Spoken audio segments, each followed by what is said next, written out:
عزیز سڵاوتان لەبێت خۆشحاڵم لە بەرنامەیەکی نێتیوار بە دیداری ئێوەی ئازیشا دەبم لە بەرنامەیەم جارەماندا ناوەندێکی ڕۆشنبیری شاری سلێمانی بەسەر ئەکەینەوە کە لە ساڵی 1944ەوە هەتا ئێستا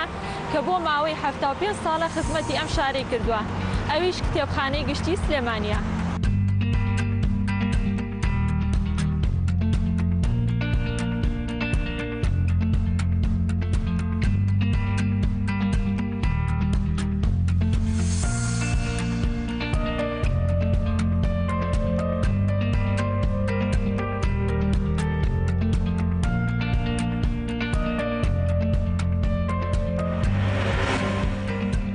بابانەکان میری بابان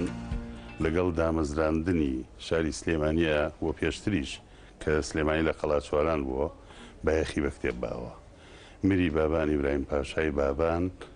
ناردوەتی کتێب لە شوێنەکانی ترەوە هەڵبەت کتێبی کوردی نەبووە لەو کاتەیە کتێبی فارسی و عەرەبی و تورکی و ئەمانەی هێناوە بۆی خوێندەواری بڵاوکات تەنانەت ئامێری مۆزیکی لە دەرەوەی کوردستان هێناوە بۆی خەڵک فێریەوانە بن لەگەڵ گواستنەوەی شاری سلێمانیە بۆ ئەم جێی ئێستایی لە باشووری کوردستانە دیسانەوە بایەخ دراوە بە کتێب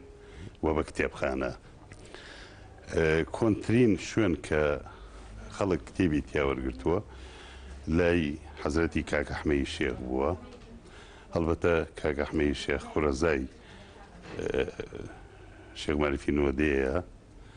و هەر خۆشی یەکەم فەرهەنگی عەرەبی کوردی ئەو پیاوە گەورەیە شێخ مەعرفی نۆدەیە چاپ کردەوە بە ناوی ئەحمەدیەوە واتە بە ناوی نەوەکەی خۆیە بە ناوی کاک ئەحمەدەوە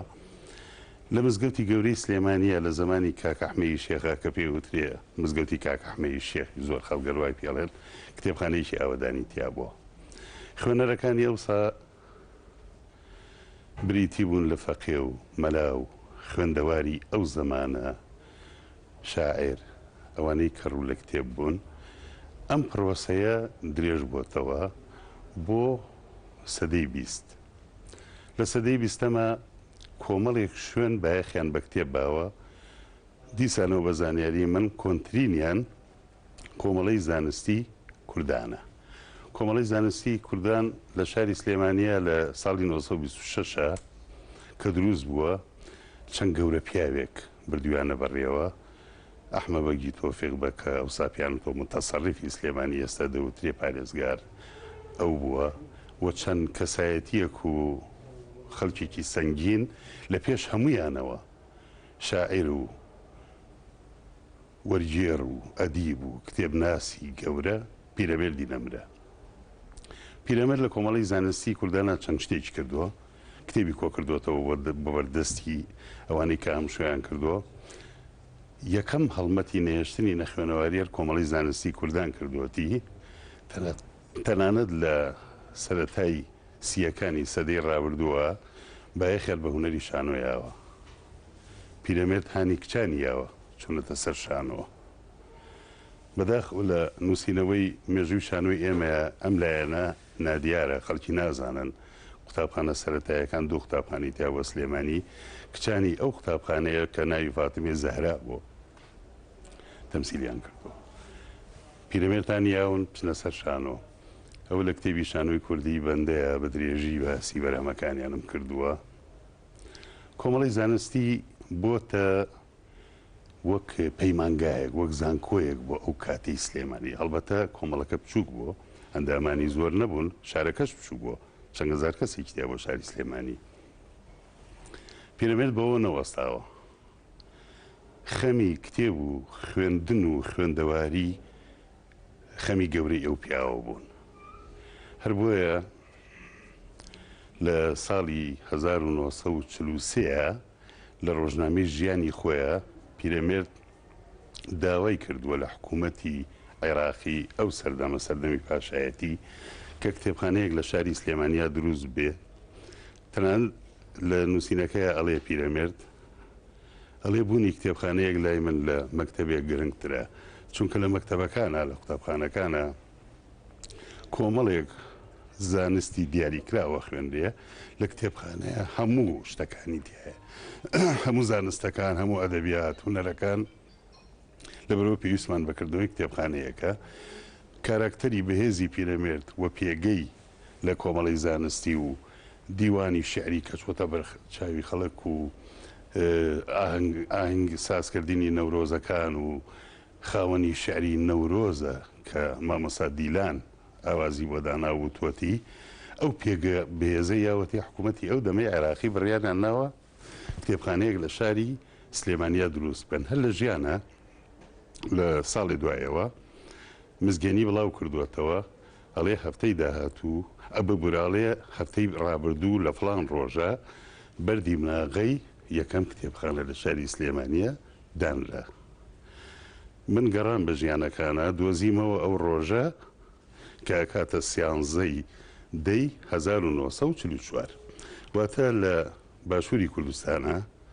کۆنتنی کتێبخانە دێرینترین ئەم کتێبخانەی ئێمەیە. کتێبخانەی سلێمانی لە چەند شوێنێک بووە لە پێشەکی ئەو نامیلکەیە ئاماژەم بۆ کردووە لە سامونکەران بووە لە شەقامی پیرەمێرد بووە هاتۆتە بەرامبەر مزگەوتی گەورە دوجار لە 1970 هەیە پێم وایە ئەم بینایی بۆ دروستکراوە لەسەر کە ئێستا پێی دەوترێت شاڕەی سالم. لە 2002 پرۆسەیەکی تعمیرکردن و نۆژەنکردنەوە و فراوانکردن کرا بۆ کتێبخانەکەمان ئەویش بە دەستپێشخەری سەرۆکی حکوومەتی هەرێمی ئەو دەمە بەڕێز کاک برهەم ساڵح بوو. کتێبخانەی گشتی سلێمانی لە مێژووی خۆیدا سەروەری زۆرە. یەک لەوانە ئەو هامشۆکەرانە بوون کە خەمی کتێبخانەکەیان خواردەوە. ڕۆژنامەی ژیان نەماوەدوایی بۆ بە ژین پیرەمێرد بەسەر یاوەفاتی کردووە. ژین مامۆستا گۆران کە کاری کردووە لەگەڵ پیرەمێردی نەمرا ئەو سەرپەرشتی کردووە. لەو کاتەوە واتە لە پەنجایەکانی سەدەی ڕابردوو هەواڵی ژمارەی کتێبەکان جۆری کتێبەکان لەم کتێبخانەیە ژمارەی خوێنەران چەند ئامارێ بڵاو کراوەتەوە کە ئەی سەلمێنێ خەڵکی سلێمانی دایمە ڕوو لە کتێب ڕوو لە خوێندنەوە بوون وە کتێبخانەی گشتی سلێمانی دەورێکی باڵای هەبووە بۆ ئەو لایەنە ژیاری و پێشکەوتنە.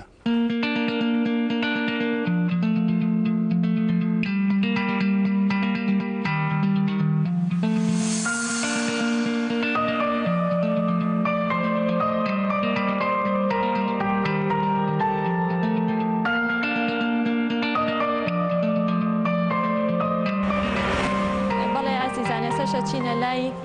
کاک ئالان ڕۆ بەڕێوەبەری کتێبخانەی گشتی. کاک ئالان سڵاو لەبێت. زۆر سپاس. کاک ئالان سیانزەی دەی هەموو ساڵێک یادی دامەزراندنی کتێبخانەکەیە هەرچەند بەسەریان ڕۆشتووە کاتەکە بەس پێم خۆشە پیرۆزبایەک لە بەڕێوەبەر و سەرجەم کارمەندانی کتێبخانەکە بکەم. پاشان بۆمان باس بکەی بزانین مێژووی دامەزرانی کتێبخانەکە بۆ ساڵی چەنەگەڕێتەوە و بیرۆکەی کێ بووە؟ نوی سەرەتا ئەمەی پیرۆزبایی بکەم لە هەموو ئەو کارمەندە بەڕێزانەی ئەو لێبساوە بەڕێزانی کە ڕۆژێک لە ڕۆژان لەماوەی حتا 5 ساڵەیە لەم کتێبخانەیە خزمەتیان کردووە و ئەوانەشی کە کۆرتی دواییان کردو ڕۆحیان شاد بێت. ئەم کتێبخانەیە لە ساڵی 1944 لەسەر ڕاستپاردەی پیرەمێردی شاعیر دروست کراوە. لەو کاتەوە تا ئەمڕۆ ئەم کتێبخانەیە بە چڕقۆناقدا تێپەڕیوە وەکو شوێن هەم وەکو گەورەبوون و فراوانبوونی سەرچاوەکانی. سەرەتا لە گەڕێکی سابوونکەران بووە پاشان چۆتە جادەی پیرەمێرد دواتر گەڕاوەتەوە شەقامی سالمەوە ئەم ڕۆژ بۆتە ئەو بینایی باڵەخانەی کە ئێوە ئەیبین. لەمە ئەم چەند ساڵی ئەم کتێبخانەی خزمەتکی زۆر گەوری بە خەڵکی شاری سلێمانی کردو بە تایبەتی بەوانەی کە عەوداڵ و مەراقی خوێندنەوە و گەڕان بە دوای سەرچاوی زانستی و مەعریفی و ئەدەبی و هونەری و هەموو ئەو بوارانی ترن. ئەم کتێبخانەیە نزیکەی 120,000 سەرچاوی تایە. بەڵێ بە زمانی کوردی، عەرەبی، فارسی، تورکی، ئەڵمانی، زایدەن ڕۆژنامە و گۆڤارەکان و ڕۆژ بە ڕۆژ سەرچاوی تازەیەتە ئەم کتێبخانەوە. ئەگەرچی قەیرانی دارایی چەند ساڵە وای کرد کە نەتوانین وەکو پێویست کتێب بۆ کتێبخانەکە دابینکەین بەڵام بەردەوام لەلایەن دڵسۆزان و خەمخۆرانەوە هاوکاری پشتیوانی ئەم کتێبخانەیەکەیە. بەگشتی کتێبخانەکە بەسەر دوو بەشی زۆر گرنگکە دابەشە بێت. بەشێکیان بەشی کارگەڕی و ژمێریاییە کە بەشی بەڕێوەبردننی ئیش و کارەکانی کتێبخانەیە ئەوەی تریان بەشە هونەرەکەیەکی تا دابەشە بێت بەسەر چەند بەشێکی گرنگە لەوانە بەشی کوردی و عەرەبی، بەشی فارسی، بەشی پۆڵین و تەسنیف، بەشی تۆمار بەشی بیبلۆگرافیا بەشی کۆمپیوتەر بەشی زمانی ئینگلیزی ڕۆژنامە گۆڤارەکان ئەتروحات بەشی شخصیەکان هۆڵی لەتیڤەڵمەت بۆ کۆڕ و سیمینار هۆڵی خوێندنەوە و بەشی هۆڵی خوێندنەوەتان هەیە ئێمە یەک هۆڵی خوێندنەوەمانەیە بەگشتی بەڵام لە بەشی ڕۆژنامەکانەوە لە بەشی شخصیەکانەوە لە بەشی مەراجع لە هەمان شێوە خەڵک دەتوانێت دابنیشێ و خوێنێتەوە ڕۆژانە دەوامان لە بە دوو شەفت دەست پێکەین بۆی بتوانین زۆرترین خزمەت بەوانە پێنکایان پێویستیان لە ئەشتونی بەیانی بۆ سەعات 1.5 یۆرۆ بۆ 5 ئێوارە لە زستانە ڕەنگە نیو سەعاتێک بینە دواوە بەبەردەوامی کتێبخانە کراوەتەوە تەنان ئێمە ڕۆژانی شەمایش داوامانێ و دەرگامانە بەس هەینیمانە لەبەرەوەی کە بەشێکی زۆری خوێندکارانی زانکۆ لە شەمایە دەوامیان نێتوانە سەردانی کتێبخانە بکەن بۆ وەرگرتنی سەرچاوەکانیان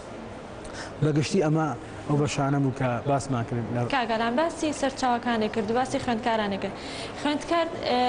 کاتێک ئەتوانێت کتێبێک لێرە بەرێت بۆ ماوەی چەندێک ئەتوانێت کتێبە لای بمێنێتەوانێت دواتر بێنێتەوە بۆ ئێرە بەڵێ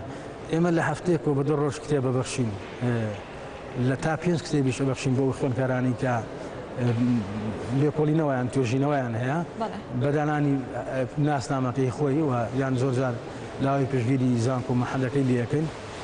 دەتوانێت بۆ ماوەی هەفتەیە دە ڕۆژ وە دوایی ئەتوانێت تازەشی بکاتەوە ئەگەر کەسی تر خواستی لەسەر کتێبەکە نەبێت توانە بۆی تازە کاتەوە تاکو کارەکانی خۆی پێنجەمەدە بیگەڕنەوە هیچ کتێبێکتان هەیە سانسۆرتان لەسەر دانابێنی یەن بە خوێنەربی باتە دەرەوە نەخێر هەموو ئەو کتێبانی کە لە هەواڵەکانان هەموو خوێنەرێک سەردانیکە ئەتوانی بێت تەنها ئەو کتێبانە بێ کە تەلەف بوون لە ئەرشی دانراون ئەوان لەبەری کە کەڵشی ئەوەی نەماوە چێتەوە بەردەستی خوێنەر بەداخەوە سیانەش نییە بتوانین جاری ئەم کتێبانە سیانە بکەینەوە بخێنەوە بەردەستی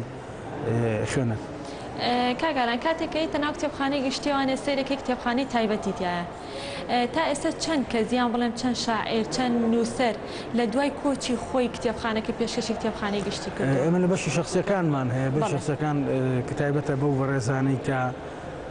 کتێبخانەکانی خۆیان پێشکەشەکەن هەنێکیان پێش ئەوەی کۆچی دوایی بکەن هەنێکیان دوای ئەوەی کە کۆچی دواییان کردووە لەلایەن بنەماڵەکەیانەوە کتێبخانەکەی پێشکەش بە کتێبخانی سلێمانی کردووە ئەو بەشێکی گرنگە بەلای ئێمەوە چونکە بەشێکی زۆری ئەو کتێبخانانە خەڵکی خوێنەوار و سەری ئەم شارە بوون وە کتێبخانەکانی خۆیان دەوڵەمەند بوون زۆر جار ئەو کتێبانی لەناو کتێبخانی گشتی نییە لە بەشی شخصیەکان هەیە بۆ ژمارەکە زۆرە ناتوانم پێ بڵم ئەتوانی خۆت لە سەردانی بەشەکە بکەی بزانی چەند کتێبخانی شخصیمانێت زۆر باشە ساڵانە کاکالان چالاکی جۆرا و جۆر لە ناو کتێبخانەی گشتیە ئەنجامەدرێت ئەو چالاکیانە لەسەر چ بنەمایەک ئەنجامدرێت ئێمە ساڵانە فستیڤاڵێکی گەورەمانەیە لە 24 هەموو ساڵی لە ڕۆژی جیهانی کتێبە کردنەوەی پێشانگایە کە لەگەڵ کۆمەڵە چالاکی ئەدەبی هونەری کە بە ماوەی 5 ڕۆژ بەردەوامە بێت هاوکات دوێنێ و ئەم ڕۆژە زانم چالاکی بەردەوام ئەمە فستیڤاڵە گەورەکەمانە بەڵام غەیری ئەوە هەفتانە ئەو مانگانە لە ناو کتێبخانەی گشتی چالاکی تایە چ کۆڕی سیمینار و کۆڕ و کۆبوونەوە چ چالاکی ڕێکخراوەکان و گروپە هونەریەکان هەروەها کردنەوەی پێشانگای شێوەکاری لە هۆڵی گەلەری ئازاشەوقی و چەندین چالاکی تریش کە هەفتانە و مانگانە لێرە جێبەجێ ئەکرێت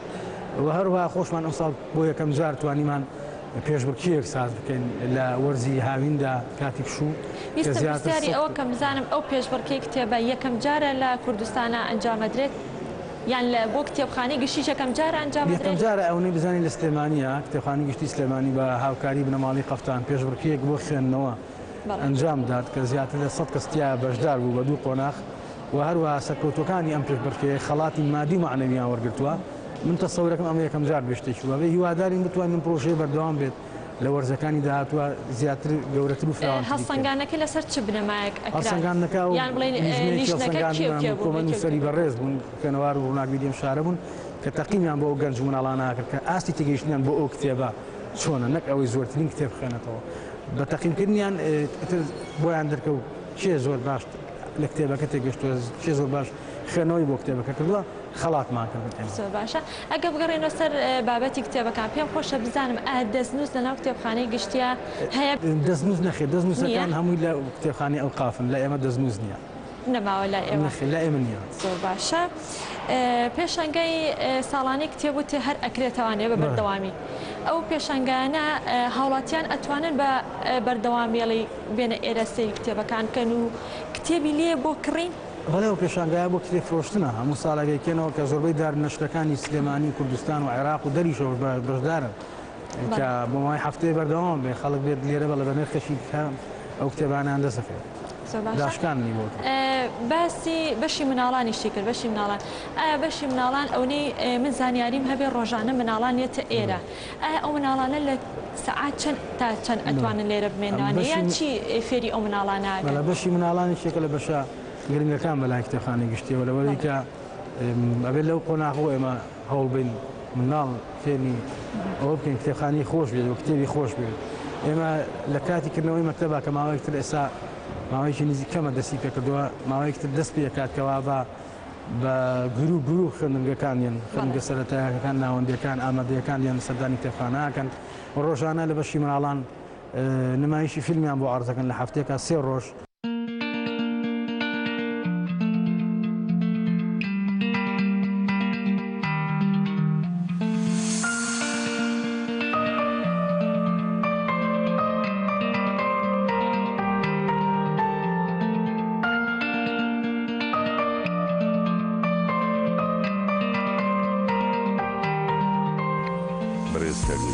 مستەفا خۆی فەرموو ئەیوو من زۆربەی سەرچاوە عەرەبیەکان لێوە فێر بووم گۆڤار عەرەبیەکان وەرگن و بیخوێنمەوە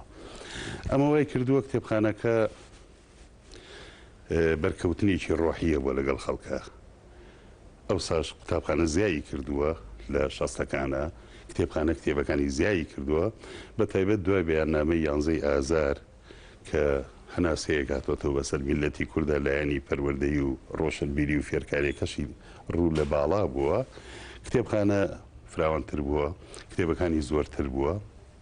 لە ئێستاشە کە ئێمە کارمەندانی ئەم کتێبخانە درێژەین بەو مێژووە هەڵبەتە خۆتان نەبینن کتێبخانە گۆڕانێکی زۆری بەسەرا هاتووە کادری زۆر دەسۆز و باشی تایە لە دووەژبەی خوێندنەوەیە لە دووەژبەی دەوامە خوێنکاران و خوێنەواران و ڕۆژنامە نووس و میدیاکاران و توێژەران ڕووەکەن ئەم کتێبخانەیە ئێمە بە هەموو جۆرێمانەوێت کتێبخانە گشتەکان لەم قۆناغەوە پەڕێتەوە بۆ قۆناغی باشتر چەند کۆنفرانسی کتێبخانەکانمان کردووە کە من بۆ خۆم بەشدار بووم تا ئێستا 4مان کردووە لە توێژینەوە و گفتوگۆ و دیبێتەکانە بانگەوازمان ئەوە بۆ داواکاریمانە بۆ پرۆسەی خوێندنەوە فراوانتر بکەین پەیوەندی و هاوکاریمانە بێ لەگەڵ کتێبخانەی قوتابخانەکانە لەگەڵ زانکۆکانە پەیمانگاکانە لە ساڵی 1970 لە کتێبخانە ئیش ئەەکەم و لەو سەر و دەمانە بەڕاستی جێگەی سەرنجمە کە هەتاکو ئیمڕۆی لەسەر بێ کتێبخانە ساڵی هەشتاکان هەمشوکارێکی زۆری هەبوو بە ڕێژەیە کە گروپێکی گەورە لە ئەوانەی کە هاتن سەردانی کتێبخانەکانە کرد ببوونە هاوڕێی کتێبخانە وەک ئێمە لە هەموو پرۆسەیەکی گۆڕانکاری و تەرتیبی کتێبخانەکە بەردەوام لەگەڵمان نابوون خوێنەری زۆر باشی کتێبخانە بوون وردە لەگەڵ ئەو تێکچوونی باری کۆمەڵایەتی و سیاسی و ئابووری ئەمانە خوێنەرانە کەم بوونەوە تا ساڵی 90ەکانیش باش بوون چکە گۆڕانکاری زۆر لە کتێبخانە دروستە بۆ لە ساڵی ناوەڕاستی 90ەکانە کتێبخانەی مناڵان کرایەوە کە ئەو سەر و دەمانەش هاموشۆکاری کتێبخانە بەڕاستی زۆر بوو وردە تاکو ئەمڕۆ ساڵ بە ساڵ نییە ئەبینم سەردانی کەری کتێبخانە زۆر کەم ئەبێتەوە ئەوانەشی کەیان لە کاتی مەوسمی راپۆرت و بەحسی بڵێن زانکۆیی کە بۆ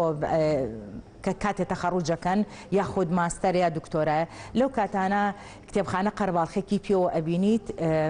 وەکوتر ئەگینا تاکوتەرا خەڵکە بینی کە بێتە کتێبخانە و ببینم نێت لە وابزانم عدەدی پەنجەکانی دەستێ ناپەڕێ و کەسانی کە بە بەردەوامیەنە کتێبخانە ناخۆشبەختانە کە ئەوە دیاردەیەکی زۆر ناحەزاریە کە ئێستا گەنجی ئەمڕۆ زیاتر بەلای شتە تەکنۆلۆژیەکانە ڕۆن کە ئەوەش مەجموعەی هۆکاری لە پشتە کە ئێمە چەندین جار لە میدیاکانەوە و بەڕێستان کە هاتوون ئەم پەیامەمان گەیانووە کە بەڕاستی دەرگای کتێبخانە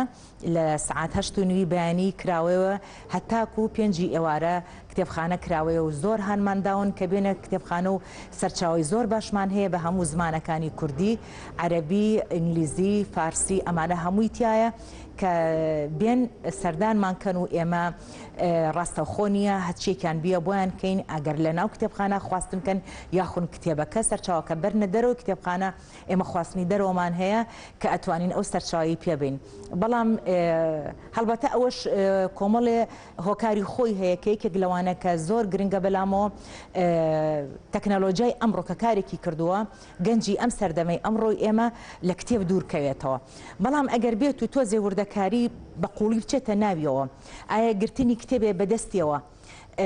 کە شتێکی نەرمە سۆفتە بەدەستیەوە ئەوە باشترە بۆ سیحەتی بۆ ئەحساساتی تاکو و مادێکی ڕق مۆبایلێک یا ئایپادێک ئەم شتانە بەدەستیەوە بێ کە هەم شعاعی هەیە زەرەری هەیە بۆی هەم وەکو ئەحساس شتێکی ڕقە بەدەستیەوە کە زۆر زەرەری هەیە بۆ سیحەتی ئێمە ئەوانە ڕەفز ناکەینەوە تو ئەتوانی تەکنەلۆژیا بۆ شتە ضرورەکان بۆ کاتێ معلوماتێکی سەریع ئەوێ بە خێراترین کات ئەیگەینێتە دەستە. بەڵام دانیشتن بۆ کتێبێک کە بێدەنگە هاوڕێکی بێدەنگ لەگەڵتایە. ئێستش من ئەو کتێبانەی کە بە ئەحساس شۆتە ناوم و خوێندومەتەوە بەرگەکەی ئەزانم چ ڕەنێک بۆ چ ڕسمێکی تیا بووە چەند لاپەڕە بووە لە چ لاپەڕێکا فڵان مەوزوعی تیا بووە ئەمە وەکو ئەحساسێک نییە لە ناو تا ئەمێنێتەوە. هیوادارم نییە دیسانەوە بۆ چەند هەمین جارە کە ئەم پەیامە ئەگەیەنم بە هەموو گەنجی ئەم شارە بە هەموو چین و توێژێکی ئەم شارە کتێبخانە دەرگای واڵایە سەرچاوی زۆر باشمان هەیە لە هەموو نوع عبابەتەکان بێن هاموشۆ بکەن و دیسانەوە جارێکتر بگەڕێنەوە بەلای کتێبە و ئێمە لە خزمەتیان نابین. بخێر بێن سەرچاو.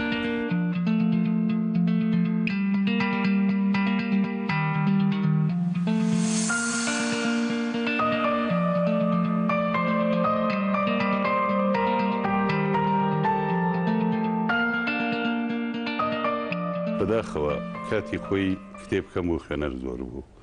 لەم ڕۆیە کتێب زۆرە بە هەموو زمانەکان بە تایبە زمانی شیرینی کوردی زمانی دایک خوێنەر کەمە. هۆکارەکەی زۆرە تەکنەلۆژیا هەیە و کەناڵەکانی پەیوەندی زیادی کردووە. بەڵام ڕاستیەکەیە بێدایم جاتی لەسەر کەینەوە هیچ یەک لەو تەکنۆلۆژیا و تەکنیکە نوێیانە ئەو کەناڵانە ناتوانن مەرجی کتێب بسەلمێنن. کتێبی تەقلیدی یان کتێبی کاغەزین تەنانەت لە کتێبخانە ئەلکترۆنیە گەورەکانی جیهانە هەروجودی هەیە. ئەو سروتەی لە کتێبی چاپکراوە هەیە ڕەنگە لە خوێندنەوەی تران نەبێ خەڵکیەکان هەرپەرۆشی کتێبن بە شوێن کتێبەوەن. لە کتێبخانە وێڕای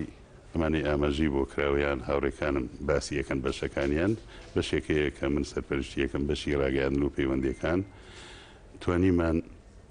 33 ژمارە لە بڵاوکراوەیەکی مانگانە دەرکەین بە ناوی ئاسوی کتێبخانە بەسەر هەموو کوردستانەوە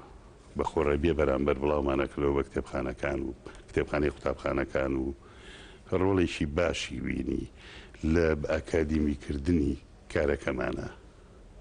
بە سیستمکردنی کاری کتێبخانەی چونکە بۆ خۆتان نەزانن کتێبخانە لەم ڕووی پێشکەوتووە یەک لە زانستەکانە. زانستی کتێبخانە و زانیاریەکان لە زانکۆ گەورەکانی جیهان و تەنانە وڵاتانی عەرەبیشە خوێندرێ. ئەو ڕۆژنامەیە لەبەر هەلومەرجی نەخوازراوی دارایی ڕاگیراوە هیوادارم بکەوێتەوە کار چونکە قەڵەمی زۆر باش لەسەر کتێب و خوێندنەوە شتیان تیا ئەنووسی.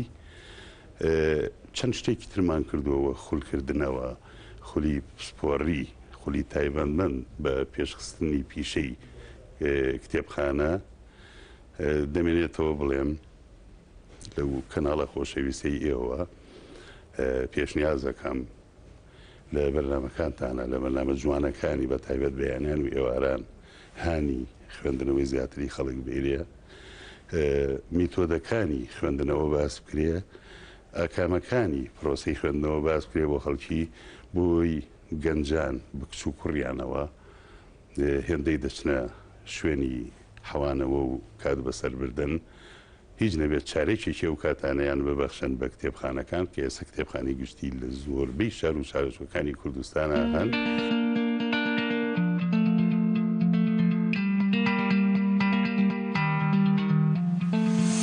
ئەو سیستەمەی کە هەمان بۆ پێشتر سیستەمێکی تەقلیدی بووە سیستەمی کارتمان بەکارهێناوە ئێمە هەموو کتێبێک سێ کارتمان بۆ کردووە بە ناوی نووسەر بە ناونیشان بە بابەت دواتە بە مەوزوع خوێنەر توانیوتی لەو سێ ڕێگایە و بگەڕێ بۆ سەرچاوانەی کە مەبەستێتی و بیدۆزێتەوە بەڵام ئەمە کاتێکی زۆری لە خوێنەرگرتووە ئەگەر ببێ بە ئەلکترۆنی تۆتوانی بە کلیکێک ئەو نووسرە یان ئەو ناونیشانە یا ئەو بابەتەی کاتەوێ یەتە سەر شاشەی کۆمپیوتەرەکە و لە جیاتیەوەی کار بەکارتەوە کارتەکان هەڵبیتەوە بگەڕێ بۆ سەرچاوەیەک بەلیز یەتە بەردەم و ئەمە ئاسانکاریە هەوڵمان داوە ئێمە ماڵپەڕێکیشمان هەبێ بۆی خوێنەر لە ڕێگەی ماڵپەڕەکەەوە بتوانێت بزانێت کتێبخانەی گشتی چه سەرچاوەیەکمان هەیە ئەرێک نەچێشە و بێتە کتێبخانەی گشتی لەبەرەوەی کات بگەڕێنینەوە بە خوێنەر ئەتوانێت بزانێت و کتێبە هەیە یانیە پێشەوەی بێتە کتێبخانەی گشتی بەداخەوە بەهۆی بودجەوە کە بودجێشی تێچێ ئەمە تا ئێستا نەمانتوانیەوە ماڵپەڕەکە دابنین و سیستەمەکە ڕەبەت بکەین پێوەی سیستەمەکە تاکو ئێستا ئیشی کردووە ئێستا 26,500 کتێبێکمان داخل کردووە ئەو داتانەی داخل کراوە بەردەوامین لە داخلکردنی بەڵام لەبەرەوەی سێرڤەرەکەمان خاو بووەتەوە کۆمپیوتەرێکی عادیە کردومانە بە سێرڤەر ئێمە ئەو سوودەی کە خوێنەر بگەڕێ بۆ سەرچاوەکان ئەوەمان وەستانووە لەبەرەوەی خاوبوونەوەیشی زۆری تایە خوێنەر بێزارە بێ بەڕاستی کە بۆ کتێبێک بگەڕێ بۆ سەرچاوەیەک بگەڕێ خاوبوونەوەیشی زۆری تایە و بێزارە بێت جارێ دامان خستووە هەتاکو سێرڤەرەکەمان بۆیت سێرڤەرەکەمان بۆ هات ئیشەڵا بە جوانی ئەکەوێتەوە کار خۆی بە 4 زمان دامان ناوە 4 زمان داخڵکەین بۆ بە ئەلکترۆنیکردنەکە زمانی کوردی زمانی عەربی زمانی ئینگلیزی زمانی فارسی ئەوەی کە داخل کراوە تاکو ئێستا زمانی کوردی و زمانی عەربی داخل کراوە نزیکەی 26,500 کتێبێک داخل کراوە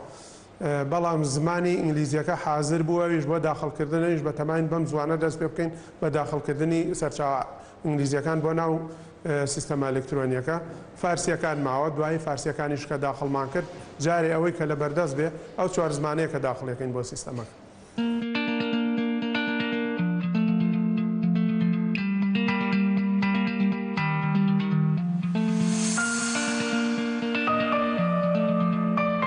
بەنسبەت کتێبخانەی مناڵانەوە کە بەشێکی زۆر بچووکە بەڵام چالاکێکی زۆر و پێشوازیەکی باش لە ینی مناڵان نەکرێت و بەشێکی زۆر لە مناڵانی سلێمانی و قوتابخانە و باخچەکان سەردانمانەکەن لەگەڵ ئەوەشا ئێمەش بەشێکی زۆر لە مناڵی خۆمانمان هەیە و هاوڕێی کتێبخانەیان لێ هاتووە بەردەوام سەردانی کتێبخانەکەن ئێمە لەگەڵ ئەوەشا کتێبخانەی مناڵان سێ بەشی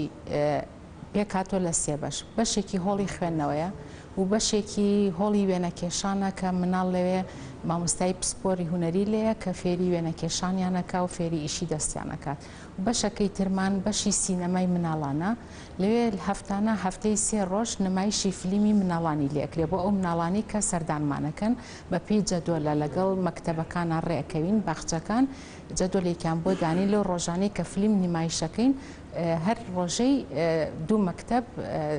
بانگێشتەکەین بێنە ئێرە بۆ نمایشی فیلمەکان لە هاوینانیشا ئێمە چالاکیەکانمان زۆر بۆ ئەم هاوینەی ڕابردووە کە چالاکیەکانمان پێک هاتبوو لە پێشبڕکەی خوێندنەوە لە هۆڵی خوێندنەوە دەورەیەکی وێنەکێشانمان هەبوو کە نمایشی هوەری و وێنەکێشان و ئیشی دەستیان کرد لە مانگی کۆتایی مانگی هەشتا بەشی سینەماکەش ڕۆژانە یاخود لە هەفتەی 4 ڕۆژە نمایشی فیلممانە کرد بۆ ئەو مناڵانی کە بەردەوام هاتموشۆی کتێبخانەکەن لەگەڵ ئەو مناڵانی کە لە پەیمانگای ئەهلی و لە کۆباخچەکانەوە سەردانمانەکەن هەر ڕۆژی فیلمێکمان بۆ نمایشەکردن ئێمە چالاکیەکانمان بێجگەلەوەی کە پێک هاتبوو لە وێنەکێشان و فێربوونی وێنەکێشان لەگەڵ پێشبڕکەی خوێندنەوە لە هەمان کاتا ئێمە خۆمان ڕۆژانە چیرۆکمان بۆ خوێندنەوانەیە دوای ئەوە تێگەیشتنیان بۆ چیرۆکەکان کەمان خوێنەوانێ و چۆن لەوێ شەوانەیە ڕێنمایی پەروەردەیی مانەکردن لە ڕێگەی چیرۆکەکانەوە هەر ئیتر مناڵ هەر خۆی چۆن تێگەیشتنی خۆی بۆ چیرۆکەکان چی بوو مناقەشاکرا لە ژوورەکە پێش بڕکەیەکی ترمان هەبوو کۆمەڵێ پرسیاری لۆجیکی فەلسەفی بوو تایبەت بوو بە مناڵان کتێبێکە کە بەڕێزی کەریم مستەفا ئەو کتێبەی تەرجەمە کردو لە زمانی سویدیۆ بۆ کوردی ئێمە ئەوانشمان لەگەڵ مناڵا کرد و خۆیان بابەتەکانیان باسە کرد لە ڕێی باسکردنەکەوانێت خۆیان چۆن بۆ پرسیارانە تێگەن من گفتوگویەک لە نێوان ئێمە و ئەوانە دروستە بوو لە هەمان کاتیشە بابەتەکە نووسینێکیان بۆ کردووە نەشان بۆ کێشە و لە هەمان کاتە هەمان ئەو مناڵانی کە بەردەوامن لێرە وەکو بڵین وتمان هاوڕێی کتێبخانن دەورێکمان بۆ کردنەوە بۆ ماوەی مانێک مانگونیوێک چۆن بتوانن چیرۆک بنووسن خوان فێری چیرۆک نووسین کرابوون. مناڵی بەهرەمەندیشمانتیایە کە خوان خولیای نووسینی چیرۆکیان هەبوو یاخود چۆن هۆنراوەیەک بنووسن. لەگەڵ ئەوەشە لە هەمان کاتە 3 مانگی هاوینەکە هەم بۆ هەمان کۆمەڵە مناڵێک وانەی فێربوونی زمانی ئینگلیزیمان بۆ نووسی بۆ کردبوونەوە وانەکەش گۆرانی تیابوو یاری مناڵانی تیابوو لە ڕێگەی ئەوانەیە فێری زمانی ئینگلیزیەکە بوون ئیش پێشبڕکێک بۆی کە بزانن کێ زیاتر ئەتوانێت مەسەڵەن بنووسێت بۆ زمانە ئینگلیزیەکە یاخۆت قسەی پێ بکات لەگەڵ ئەوەشە مامۆستایەکی پسپۆر بوو خۆی تایبەت بوو بە دەرچووی ئینگلیزی بوو ئەوانەی ئەوتەوە.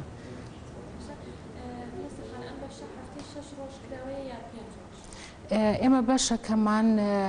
5 ڕۆژ کراوەیە یەکشەممان بۆ پێنجشەممە لە 8:30 بەیانی تا 1 نیۆڕۆ. بەڵێ دو نیۆڕوانیش کراوەیە بەس یعنی ئێمە 2 دەوامین دوای ڕۆژ کارمەندی تری لێ بۆ بەشەکە بەڵام چالاکی بەڵێ بەڵام چالاکیەکانمان زیاتر لە بەیانیانە نیێڕوان چالاکیتیانە بەس هەموو چالاکیەکان خشتەیەکمان هەیە دابشمان کردووە هەر ڕۆژی دوو چالاکیتیاکرێت لە هاوینانە. زستانانیش پێشوازی لە مەکتەب و بەخچەکانەکەین بۆ نمایشی فلیم و هەمان شتیش کۆمەڵێ بابەتی پەروەردەی کە چۆن مناڵ فێرکەین بۆ خۆشەویستی کتێب و بێن سەردانی کتێبخانەکەن لە ڕۆژە پشۆکانە.